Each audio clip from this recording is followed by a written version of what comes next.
Europe. L'économie, Axel de Tarlet, on part en Amérique latine, au Venezuela. Le pays a lancé hier soir une nouvelle monnaie, le Petro, dont la valeur est basée sur le pétrole. Il s'agit d'une sorte de bitcoin, une monnaie virtuelle, et apparemment le lancement s'est plutôt bien passé. Eh bien oui, parce qu'au Venezuela, plus personne n'a confiance dans l'actuelle monnaie, qui est le bolivar, qui perd tous les jours de sa valeur. Vous savez que cette année au Venezuela, on attend une inflation de, tenez-vous bien, 13 000%. Ouais, c'est beaucoup. Ça veut dire des prix multipliés par 130. Ça veut dire que durant l'année, vous voyez la baguette passer de l'équivalent de 1 euro à 130 euros. Voilà, donc bienvenue à Caracas.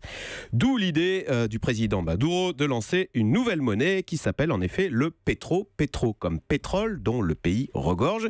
Alors hier, c'était le lancement officiel du Petro, le premier jour pour acheter cette nouvelle monnaie. Et effectivement, les acheteurs étaient au rendez-vous puisque le Venezuela dit avoir récolté hier soir 735 millions de dollars en vendant donc les premiers pétroles. Mais quelle confiance peut-on accorder dans cette monnaie, le Petro, Axel ? Eh bien, la grande différence avec le bolivar, donc l'actuelle monnaie, c'est que le Petro n'est pas une monnaie papier. C'est un bitcoin, une crypto-monnaie, vous savez, sur Internet. Alors, quel est l'intérêt de cette technologie qui s'appelle le blockchain pour les spécialistes ? Eh bien, c'est qu'il est impossible de faire marcher la planche à billets. On fixe à l'avance le nombre de pétros en circulation. Donc, en l'occurrence, il y en aura 100 millions, il n'y en aura pas un de plus. Eh bien ça, c'est très rassurant. Il n'y a pas de planche à billets avec le pétro. Oui, mais ensuite, comment s'assurer de la valeur de cette monnaie ? Combien vaut un pétro d'ailleurs ? Alors justement, il a été décidé qu'un pétro valait un baril de pétrole, soit 60 $ au cours d'hier soir. Alors effectivement, c'est quand même là la grande faiblesse de cette monnaie.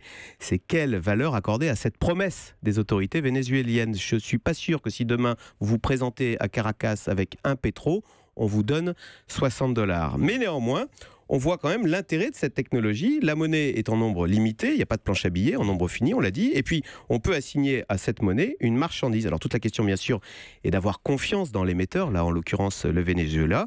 Mais vous savez que cette technologie, quand même, de la crypto-monnaie intéresse beaucoup les entreprises privées, comme Kodak, qui a lancé sa propre bitcoin, qui s'appelle le Kodak Coin, pour payer les photographes. Donc vous voyez, le bitcoin, il nous a tous fait sourire là, ces dernières semaines avec ses yo-yo, mais il est porteur d'une vraie technologie qui intéresse aussi bien les États que les entreprises privées. Axel de Tarlet. Vincent ? C'est absolument fascinant parce qu'en fait, au Venezuela, tout se paye en dollars, mais il n'y a plus rien à acheter. Alors, le pétro, c'est un peu comme le Maduro. Il y a au Venezuela le socialisme qui est virtuel, et puis il y a la faillite qui est bien réelle.